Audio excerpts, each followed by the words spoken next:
इस वीडियो में हम अपनी एक्सेल शीट से रिलेटेड कुछ फीचर्स जो हैं वो डिस्कस करेंगे। अब अगर आप अपनी शीट टैब्स पे आते हैं और किसी भी शीट को राइट क्लिक करते हैं तो आपके पास एक मेन्यू ओपन हो जाता है जी। मैंने साउथ के नाम से मेरे पास जो शीट है उसे राइट क्लिक किया तो मेरे पास एक मेन्यू ओपन हो गया जिसमें काफ़ी फीचर्स हैं मेरे पास जी।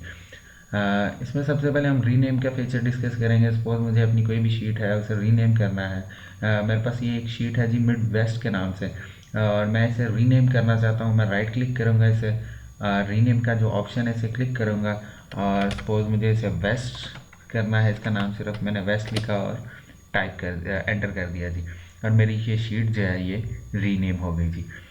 इसके अलावा जी आप नई शीट्स कभी भी इंसर्ट कर सकते हैं अपनी किसी भी वर्कबुक में।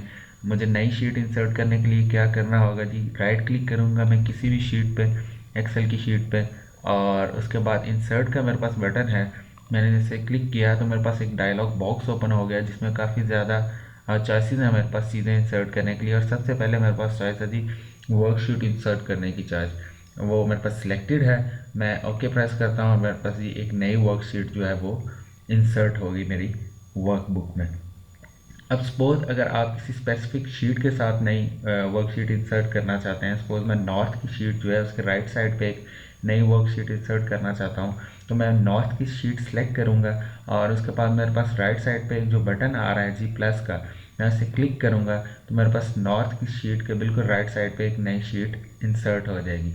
इसी तरह जी अगर मैं नॉर्थ की शीट के लेफ़्ट साइड पे एक नई शीट इंसर्ट करना चाहता हूँ तो मैं नॉर्थ की शीट सेलेक्ट करूँगा और उसके बाद अपने कीबोर्ड पे शिफ्ट प्लस F11 का बटन प्रेस करूँगा। मैंने शिफ्ट प्लस F11 का बटन प्रेस किया और नॉर्थ की जो मेरे पास शीट थी नॉर्थ के नाम से उसके बिल्कुल साथ जी एक नई शीट इंसर्ट हो गई। अब अगर मैं इन शीट्स को डिलीट करना चाहता हूँ, जो नई शीट्स मैंने इंसर्ट की है, तो मैं उस शीट को सिलेक्ट करूँगा जिसे मैं डिलीट करना चाहता हूँ। उसके बाद जी उसे राइट क्लिक करूँगा और डिलीट के बटन पे क्लिक कर दूँगा। इसी तरह ये जो रिमेनिंग दो नई शीट्स हैं अगर मैं इन्हें भी डिलीट करना चाहता हूँ जी, इन शीट्स को मैंने राइट क्लिक किया और डिलीट कर दिया जी। अब अगर आप राइट क्लिक करें अपनी किसी भी एक्सेल की शीट को, तो आपके पास इंसर्ट डिलीट और रीनेम के फीचर के बाद एक मूव और कॉपी का फीचर है।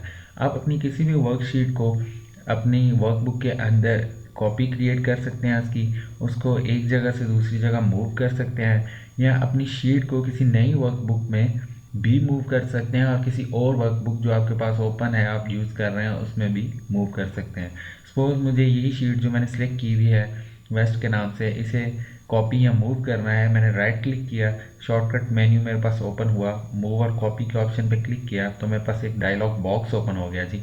इसमें मेरे पास काफ़ी ज़्यादा ऑप्शंस हैं। Move selected sheets to book, किस बुक में मूव करना चाहता हूँ मैं जी, इसी ओरिजिनल सेल्स की जो बुक है इसी में मूव करना चाहता हूँ, या जी फिर मैं नई वर्कबुक में मूव करना चाहता हूँ। एक ब्लैंक वर्कबुक मेरे पास नई क्रिएट हो जाएगी जिसमें मेरी ये शीट मूव हो जाएगी, या फिर अगर मेरे पास और वर्कबुक्स इस टाइम ओपन होती तो वो भी इधर लिस्ट में आ रही होती और मैं इस शीट को उनमें भी मूव कर सकता। अब अगर मुझे एक नई वर्कबुक में इस शीट को मूव करना है जी, तो मैं न्यू वर्कबुक सेलेक्ट करूँगा और उसके बाद ओके के बटन पे क्लिक कर दूंगा जी। तो मेरे पास ये जो मेरी शीट थी ये एक नई वर्कबुक में मूव हो गई।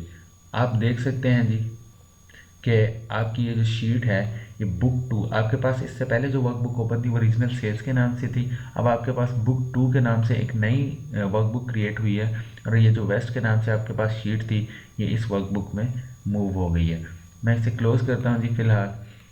उसके अलावा जी आप जो है कॉपी जो है वो क्रिएट कर सकते हैं, यानी आप अपनी किसी भी शीट की कॉपी क्रिएट कर सकते हैं इसी वर्कबुक में।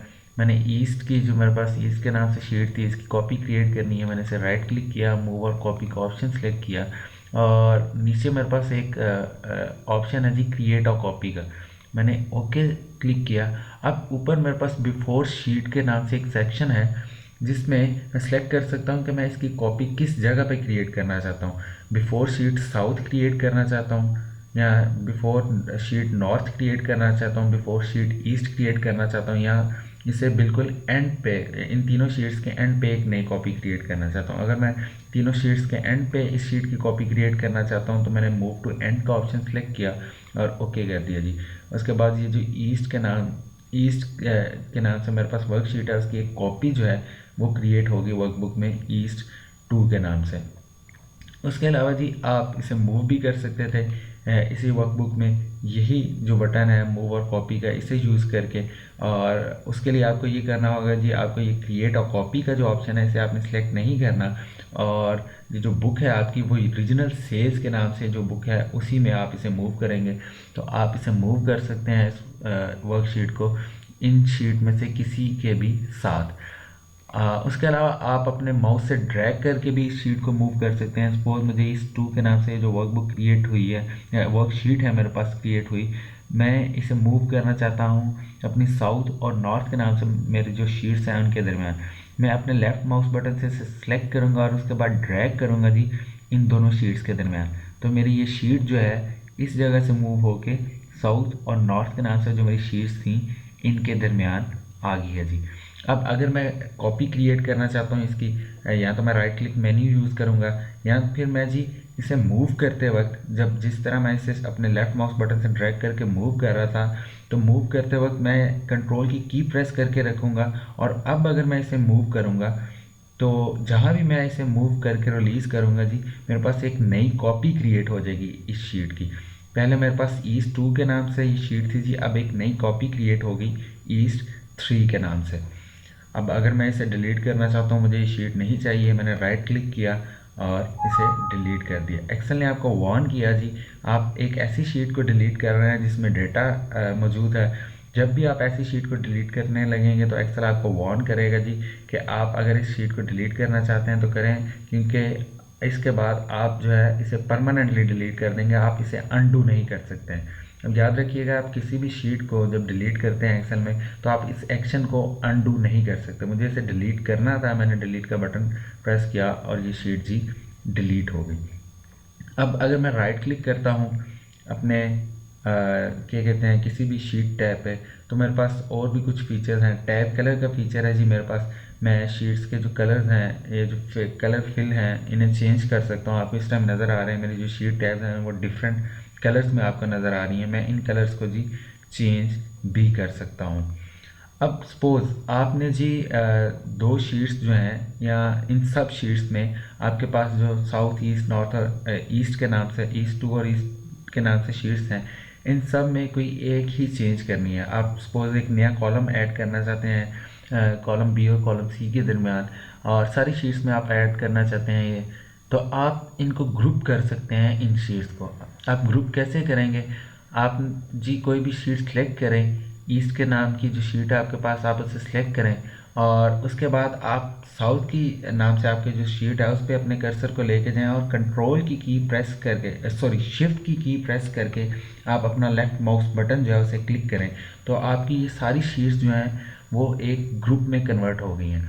अब जो भी मैं चेंजेस करूँगा अपनी एक शीट में, वो सारी की सारी शीट में वो चेंज हो जाएगी जी। सपोज मैं एक नया कॉलम इंसर्ट कर देता हूँ, कॉलम बी और सी के दरमियान राइट क्लिक किया जी मैंने, और सॉरी सी को राइट क्लिक किया और इंसर्ट कर दिया जी, एक नया कॉलम इंसर्ट हो गया। अब मैं अपनी बाकी शीट्स देखता हूँ जी, तो बाकी शीट्स में भी मेरे पास एक नया कॉलम जो है वो इंसर्ट हो गया जी।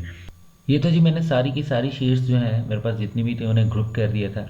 अब सपोज़ मैं पहली 3 शीट्स को सिर्फ ग्रुप करना चाहता हूँ जी, तो मैंने नॉर्थ की जो शीट है इसे सिलेक्ट किया और उसके बाद शिफ्ट का बटन प्रेस करके साउथ की जो शीट है उसे क्लिक कर दिया, तो ये पहली 3 शीट्स जो है मेरे पास ग्रुप हो गई हैं जी। अगर मैं इन्हें अनग्रुप करना चाहता हूँ जी, मैं राइट क्लिक करूँगा इन्हें और मेरे पास ये नीचे बिल्कुल अनग्रुप शीट्स का ऑप्शन है, मैं इसे क्लिक करूँगा और ये अनग्रुप हो जाएंगी। अब सपोज़ मैं दो शीट्स ईस्ट और ईस्ट 2 को ग्रुप करना चाहता हूँ। अभी मैं जो शीट्स ग्रुप कर रहा था वो एक सीक्वेंस में थी, पहले मैंने चारों शीट्स ग्रुप कर दी और उसके बाद ये जो 3 शीट्स थी इकट्ठी इनको ग्रुप किया। अब मैं ईस्ट और ईस्ट 2 की शीट को ग्रुप करना चाहता हूँ जिनके दरमियान में नॉर्थ की शीट है जी। तो मैं क्या करूँगा जी, मैं ईस्ट की शीट जो है उसे सेलेक्ट करूँगा और उसके बाद ईस्ट 2 की शीट पे जाके कंट्रोल का बटन प्रेस करके, पहले मैं शिफ्ट का बटन यूज़ कर रहा था, अब कंट्रोल का बटन प्रेस करके अपना जो लेफ़्ट माउस बटन है उससे ईस्ट 2 की शीट को क्लिक कर दूंगा जी। तो अब मेरे पास ये जो दो शीट्स हैं आप देख सकते हैं इनका कलर थोड़ा चेंज हो गया है। ये ग्रुप हो गई हैं जी। और अब अगर मैं कोई भी चेंज करूँगा किसी एक शीट में इनमें से, तो वो इन दोनों शीट में वो चेंज आ जाएगी जी। सपोज़ मैं एक नई रो इंसर्ट कर देता हूँ, रो 3 और रो 4 के दरमियान राइट क्लिक किया जी, इंसर्ट कर दी एक नई रो। अब मैं देखूंगा जी ईस्ट 2 की शीट में मैंने ये रो इंसर्ट किया है और ईस्ट की शीट में भी मेरे पास ये रो जो है वो आ रही है जी। इन दोनों शीट्स में मेरे पास ये रो इंसर्ट हो गई है। अब मैंने अगर अनग्रुप करना चाहता हूँ इन शीट्स को मैंने राइट क्लिक किया, इनमें से किसी भी शीट को और अनग्रुप कर दिया जी। ये था जी ग्रुपिंग और अनग्रुपिंग का फीचर जो आप यूज़ करते हैं अपनी शीट्स के लिए। और इसके अलावा आप मूव और कॉपी इस तरह से कर सकते हैं अपनी एक्सेल शीट्स को।